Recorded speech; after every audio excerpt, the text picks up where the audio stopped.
Hey, this is Dr. Ken Berry, family physician, and in this short video, this important video, I want to talk to you about the 7 benefits for type 1 diabetics of eating a low-carb or ketogenic diet.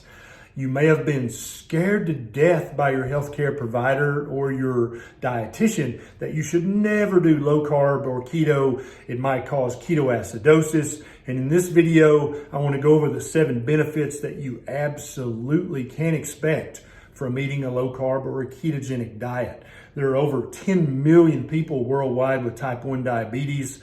And although currently we cannot cure it, we can greatly improve your A1C, your blood sugar, how you feel, your vision, and we can drastically reduce the risk of you developing some of the terrible complications that come from uncontrolled or even poorly controlled type 1 diabetes. Now, if you are a type 1 diabetic and you've used low carb or keto or even carnivore to reduce your A1C back to normal, I need your help. I need you to tell your story in the comments below, but I also want you to tell your story on social media at large because there are so many type 1 diabetics who are suffering because they just haven't heard your story yet. Now, before we jump into the 7 benefits, I want to tell you 5 quick ways for a type 1 diabetic to do low carb or keto properly. Number 1, you need to go see your doctor. Type 2 diabetics can just jump on board the keto train with no problems, no danger. But you are much different than a type 2 diabetic, as you well know. As a type 1 diabetic, you need to go see your doctor and tell your doctor that you plan to go to a low-carb diet. You're going to get rid of sugars and grains and industrial seed oils and eat lots of fresh, healthy meat and fresh whole veg. Your doc will probably be on board with that. Maybe don't even say the K word.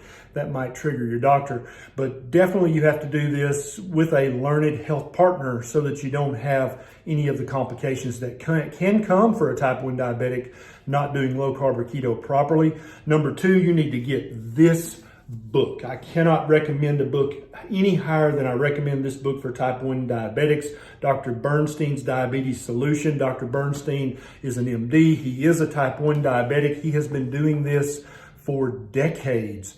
Get that book. I'll put a link down below for that book. Number 3, get a continuous glucose monitor. It usually goes right here. It checks your blood sugar or your serum or your interstitial fluid glucose every 5 minutes or so, but it's a very good proxy for your blood sugar. I'm going to put a link down below to the cheapest CGM that I've found so far because they can be quite expensive. You'll need a doctor's order in most states and most countries to get a CGM. They can be pricey, but I promise you it will be money invested in your long-term health span and lifespan. Next is to realize, as a type 1 diabetic, you don't have to do this overnight. You can do this very slowly. I don't care if it takes 6 months for you to go from your standard diabetic diet or standard American diet. I don't care if it takes 6 months for you to convert to low carb or keto, because in the long run, you're going to have such amazing health benefits, but don't go fast. Go slowly. Number 5, join a Facebook group called Type 1 Grit.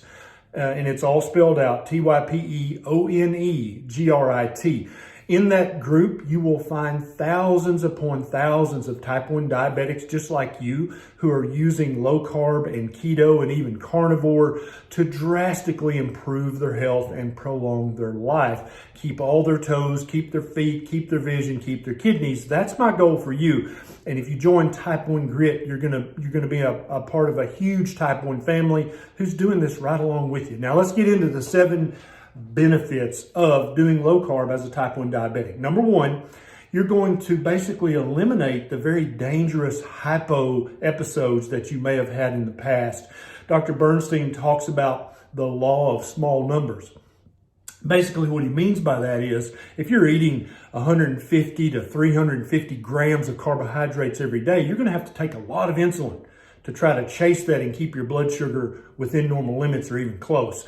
There's a huge margin of error the more carbs you eat, the more units of insulin you use, the more likely it is that either the food manufacturer miscalculated the carbs, and so you read what they said and you did your math right, but they did their math wrong. Also, when you use lots of insulin, there's just a bigger chance of you having a hypoglycemic episode, which, as you know, is one of the most dangerous things you can have as a type 1 diabetic. But as you eat lower carb, you're going to use less insulin. And the law of small numbers is going to protect you so that you don't have the dangerous hypo episodes. Number 2, you're going to greatly reduce your damaging hyperglycemic episodes.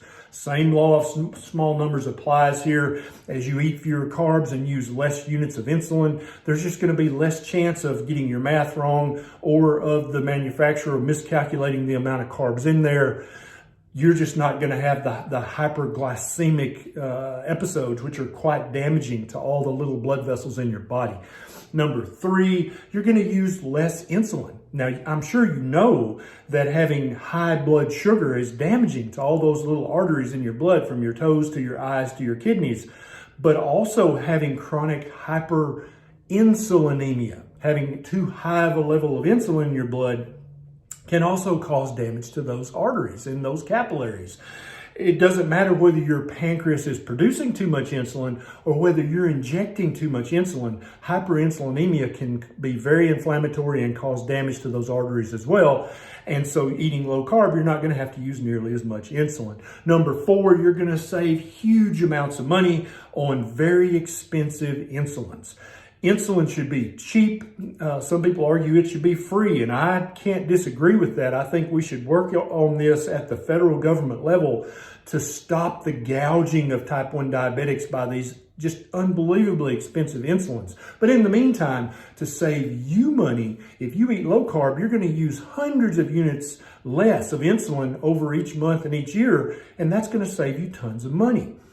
Use less insulin by eating low carb. Number 5, you're going to greatly decrease your risk of ketoacidosis.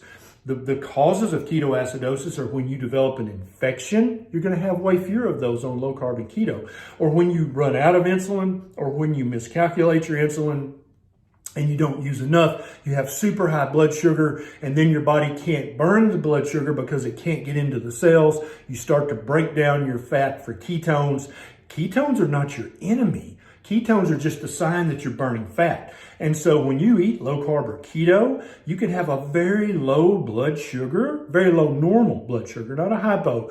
But then you also have ketones in your urine. That's not a dangerous thing. That's not bad. That's actually great.